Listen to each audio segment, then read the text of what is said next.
1번. 밑줄 친 새로운 방법에 해당하는 내용으로 옳은 것은 이렇게 나왔어요. 항상 여러분들 문제 꼭 읽어보시고 옳은 것은이야. 옳지 않은 것은, 옳은 것은 반드시 구분하셔야 됩니다, 여러분들. 여기서 막 급하게 풀다가 그것 때문에 놓치는 친구들이 정말 많아요. 정말 문제 한 문제에 대학이 왔다 갔다 합니다.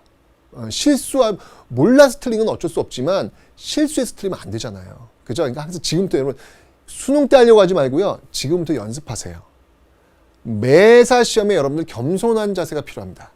매사의 시험에 겸손한 자세. 이 훈련을 매번 하셔야 돼요. 매번 하셔서 수능장에 들어가셔야지 수능장에 들어갔다고 해서 갑자기 이거 될 것 같아요. 안 돼요. 실수한 게 있으면 수능에서 또 실수해요. 그러니까 지금부터 연습하세요. 옳은 것은이야. 옳은 것은 자 이런 거 있으면 딱 정리 딱 옳은 것은이야. 한번 2번 정도 줄 쳐놓으시고요. 구석기 시대에서 신석기 시대로 넘어가는 전환기에 빙하기가 지나고 다시 기후가 따뜻해졌다. 그래요. 기후가 지금 따뜻해졌대요. 기후가 따뜻. 중요한 포인트 줄 쳐놓으시고요. 새로운 자연 환경에 따라 큰 짐승이 사라지고 작고 빠른 짐승. 자, 작고 빠른 짐승이 나타났대요.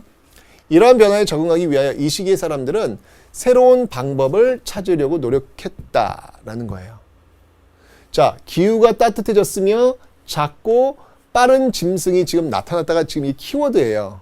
항상 여러분들 출제위원들은요, 이 제시문에 키워드를 2개 또는 3개를 넣게 되어 있어요.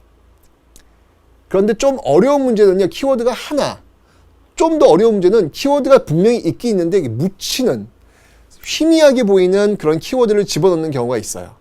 그런 문제는 좀 어렵죠. 지금 여기 지금 키워드가 지금 2개가 나온 거예요, 지금요. 그죠? 이런 문제들은 뭐 쉽게 풀 수 있을 겁니다. 그러면 이 시기에 이 사람들이 어떤 새로운 방법을 썼느냐, 이걸 지금 묻고 있잖아요. 기후가 따뜻해졌고 작고 빠른 짐승이 나타났다. 그러면 이 당시 사람들은 어떻게 될까? 어떻게 될까? 자, 갑니다. 어떻게 될까? 작고 빠른 짐승이 나타났다. 이거 어떻게 될까? 이동 생활을 해서 작고 빠른 짐승을 잡아요? 그럼 좀 이상한데? 작고 빠른 짐승을 잡기 위해서 이동 생활하는 건 좀 이상하잖아. 논리적으로 연결 안 되죠. 왜 이동 생활해? 1번은 아니에요. 그 다음이 잔석기를 제작하였다. 잔석기. 이음도구죠. 이음도구. 작은 이음도구를 연결해서 그걸로 작고 빠른 짐승을 잡았다. 연결됐잖아요. 그죠? 그러니까 정답은 2번이 되는 거예요. 옳은 것은 있으니까 정답은 2번 되는 거예요. 잔석기를 제작하였다. 그 다음에 3번 주변 지역을 정복하였다. 아니 뭐 작고 빠른 짐승을 잡아야 되는데 주변 지역을 정복할 이유는 없죠. 이건 뭐 고대 국가의 특징이잖아. 그죠? 그래서 틀렸고요. 농경과 목축을 시작하였다. 작고 빠른 짐승을 잡으려고 농경과 목축을 시작하였다. 작고 빠른 짐승을 잡아야 되는데 농경을 시작하나요? 그것도 논리적으로 맞지가 않아요. 그죠? 틀렸어요. 농경과 목축 시작은 이제 신석기 시대부터 등장하는 모습이겠죠. C족을 토대로 부족을 이루었다. 작고 빠른 짐승을 잡아야 되는데 C족을 토대로 부족을 이룹니까? 뭐 그럴 필요 없잖아요. 주경을 작고 빠른 짐승을 잡아야 되는데. 그죠? 그 틀린 거예요. 자, 그러니까 작고 빠른 짐승을 잡기 위해서 뭘 했느냐라는 그 질문, 이 출제자의 의도에 작고 빠른 짐승을 잡기 위해서 이음도구, 활, 창 이런 것들을 만들기 위한 이음도구를 만드는 잔석기를 제작하였다가 가장 논리적으로 맞는 거죠. 그러니까 정답은 그래서 2번이 되는 거예요. 자, 문제는 풀었어요. 문제 풀었는데, 자, 보세요. 여러분, 강의 노트에는요, 아까 봤던 그 강의 노트에는요, 잔석기라고 하는 이게 지금 중석기 시대인데, 잔석기가 없어요. 없어요, 지금요. 그죠? 자, 이 문제를 맞춘 친구들 쉽게 맞췄다. 잔석기. 사실은 여러분들 기억나셔야 돼요. 제가 이미 심화 개념을 하면서 부석기, 신석기 그 사이에 중석기, 잔석기 개념을 설명을 드렸어요. 지금 여러분들이 지금 제 심화 개념을 잘 활용하신 친구들이라면 여기에 기록되어 있어야 돼요. 지금 구석기와 신석기 요 사이에 여러분들이 요 사이에다가 이렇게 블럭 표시하시고요. 여기다가 기록을 해 놓으셨어야 돼요.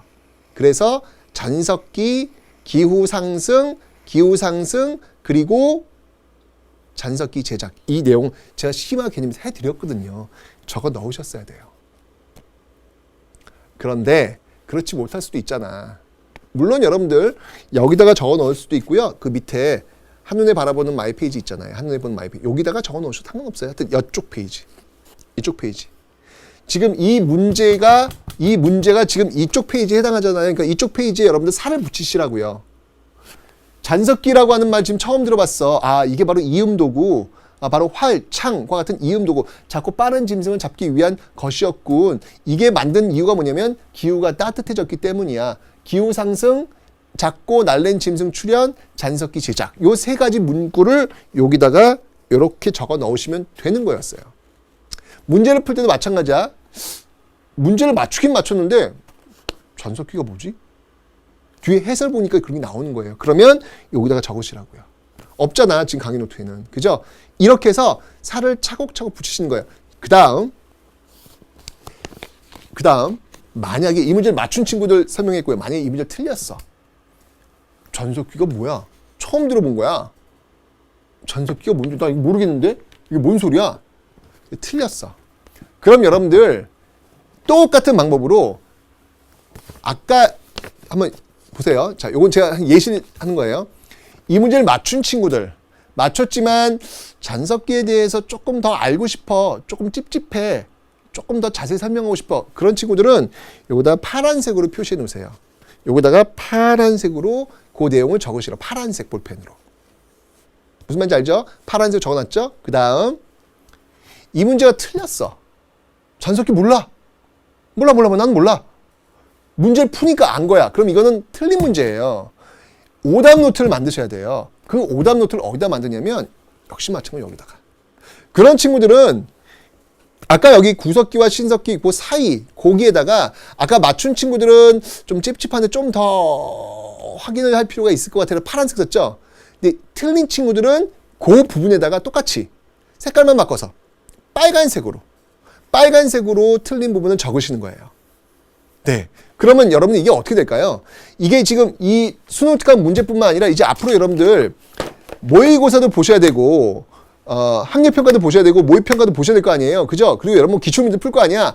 풀면서 틀린 문제들이 지금 빨간색으로 해당 단원 페이지에 차곡차곡 쌓일 거라고요. 또는 내가 이거 문제풀 맞췄는데 좀 더 알고 싶은데 라는 부분은 또 파란색으로 쌓일 거라고요. 즉 파란색과 빨간색이 조화를 이루면서 이 페이지가 채워질 거예요. 아, 물론 이제 여러분 이미 다른 그 색깔 있는 펜이 있다면 다른 색 쓰셔도 돼요. 그건 여러분이 정하시면 돼. 네, 빨간색, 파란색 예시를 한 것뿐이에요. 어떤 게 틀린 문제의 표시인지는 확실히 색깔을 구분하시라는 얘기예요. 저는 지금 틀린 문제 예시는 빨간색으로 쓰시라고 지금 말씀드린 거잖아요. 그죠? 예, 그런 식으로 해가지고 이걸 하나씩 채워 나가시면 이 강의 노트는 여러분들 바로 단권화가 되는 거예요. 다른 거 볼 필요 없어요, 여러분들. 다른 거 볼 시간도 아마 없을걸? 여기에 여러분들의 모든 약점을 보완해 줄 수 있는 게 채워지는 것이죠. 이건 제가 제작한 강의 노트지만 여러분들의 약점이 여기에 채워진 순간 이건 여러분의 노트가 되는 거예요. 딱 보면 여러분들 빨간색만 보면 돼. 내가 이거 틀렸구나. 복습하면서 빨간색. 이거 내가 틀렸구나. 계속 보는 것이죠. 그래서 이 한 권에다가 여러분들이 잘 정리를 해 놓으시라는 얘기예요. 남학생들은 조금 어려울 수 있겠어요. 왜냐면 글씨 같은 거 잘 못 쓰잖아. 우리 남학생들은. 그죠? 하지만 색깔 구분은 가능하겠죠? 투박하겠지만 표시라도 좀 해놓으시라고요. 내가 이 부분 틀렸어. 이렇게. 이해가 되시죠, 여러분들? 자, 그런 식으로 해서 지금부터 이제 여러분들은 단권화 작업을 나가는 거예요. 앞으로 모든 강의가 이제 이렇게 나갈 겁니다. 됐죠? 자, 그래서 첫 번째 문제 아주 좋은 예시가 나왔습니다.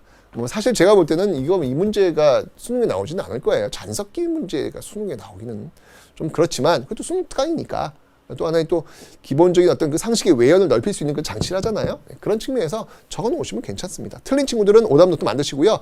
맞췄지만 좀 찝찝한 친구들은 오답 파란색으로 이렇게 표시를 해 놓으시라. 이런 방법으로 가는 거예요. 됐죠? 그런 다음 자, 문제를 풀었어. 반드시 여러분 뭘 하시냐면 수능 특강 그 뒤에 보시면 여러분들 정답과 해설이 있어요.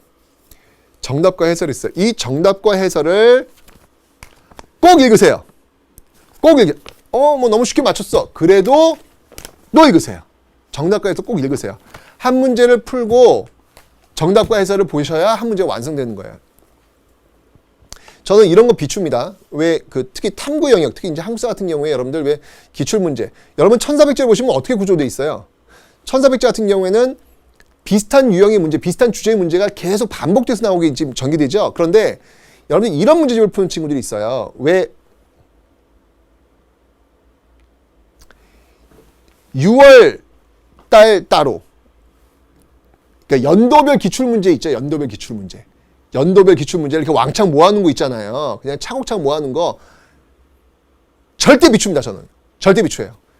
여러분들은요 그런 욕구가 있죠. 20문제를 풀어서 내가 과연 몇 문제를 맞추는가에 대한 그런 욕구가 있어요. 그러니까 그런 문제집을 보면서 이렇게 게임하듯이 푸는 친구들이 있어. 이거는 저 국어 수학 영어가 아니거든요. 여러분들 사회탐구는 여러분 시간 내에 다 풀 수 있고요. 굳이 그런 테스트 필요 없어요. 굳이 그럴 필요 없습니다. 중요한 건 같은 주제들의 문제들이 계속 반복해 나오는 것들을 푸는 게 굉장히 중요한 거예요. 그래야 그 주제의 그 문제의 유형을 알 수가 있거든. 그러니까 시간대별로 이렇게 쭉 쌓아놓는 그런 문제는 아무 의미가 없다고요. 주제별로 다 그걸 해체해가지고 주제별로 모아놓은 문제집이 여러분한테 도움이 되는 거예요. 그래서 그렇게 풀다 보면 여러분들 그 단원에서 뭐가 약점인지 뭐가 장점인지를 알게 되거든요. 다시 한번 얘기하지만 한 문제를 풀고 정답과 해설을 보시라고요. 자꾸 여러분들 20문제 몇 문제 맞췄을까 그런 거 신경 안 써도 돼. 나중에 다 맞추고 다 만점 받아요. 문제를 놓고 한 문제 푼 다음에 이동생활을 했다가 왜 답이 안 된다 그랬죠? 이거는 뭐 신석기야. 아니면 이건 뭐 구석기 생활이야. 사실 이건 논리적으로 안 되기 때문에 안 되는 건데 1번 답은 왜 안 돼? 3번 답은 왜 안 돼? 4번 답은 왜 안 돼? 5번 답은 왜 안 돼를 다 설명할 수 있어야 돼요. 답만 맞춘다고 해서 여러분들 해결되는 게 아니에요. 하나씩 다 이유를 설명할 수 있어야 돼. 이유를 설명한 다음에 정답 해설 보시면서 혹시 좀 더 알 수 있는 지식들이 있다고요. 그런 것들을 정리하실 분들은 정리하시고, 인지하실 분들은 인지하시고 넘어가시는 거. 그래야 비로소 한 문제가 풀리는 거예요. 이해가 되시죠, 여러분들? 네. 전국 수석 만점 받은 학생이 이렇게 공부했습니다. 제가 하라는 대로 그대로 따라했습니다. 네. 그 노트 한번 표시된 거 그 한 페이지 링크 해놨으니까 한번 보세요, 한번. 대단합니다. 어쩜 이렇게 말을 잘 들어? 네. 할 수 있어요, 여러분들도. 네. 그래서 이런 방식으로 여러분들이 접근하시면 된다는 거 기대합니다.